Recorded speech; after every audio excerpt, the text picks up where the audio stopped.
మునుగుతాయి. అంటే మునగడం అంటే అక్కడ అంత కాదు, నీళ్ళు అయితే రోడ్ల మీద నిండు ఉంటాయి ఖచ్చితంగా. అప్పుడు ఎట్లా వేస్తారు వీళ్ళు?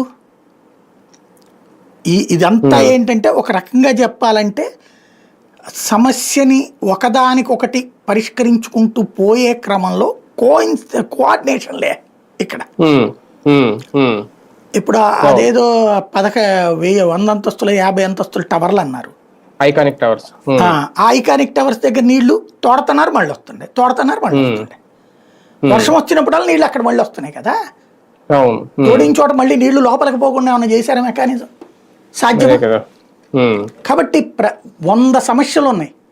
ఒక రకంగా చెప్పాలంటే జగన్ ఈ టైం కూడా వచ్చి ఉంటే అమరావతిలో లోపాలన్నిటికీ పాపాత్ముడు అతనే అయ్యేవాడు. వాస్తవంగా క్రిందసారే బాబు గారు కంటిన్యూ అయ్యి ఉంటే అప్పటికి అక్కడ ఉన్న ప్రజల్లో వాస్తవంగా ఆ వ్యతిరేకత రాబట్టినే కదా అక్కడే ఓడిపోయింది తెలుగుదేశం.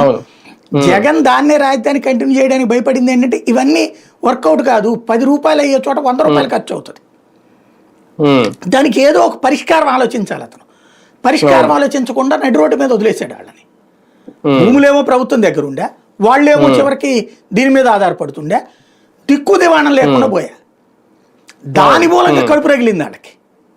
దానికి పరిష్కారం జగన్ దగ్గర కూడా లేదు, వదిలేశాడు. కాబట్టి అతన్ని విలన్ గా చూపించడానికి ఉపయోగపడింది. ఇప్పుడు వీళ్ళు హీరోలు అవుదామంటే అది చేసి చూపించాలి. ఇన్ని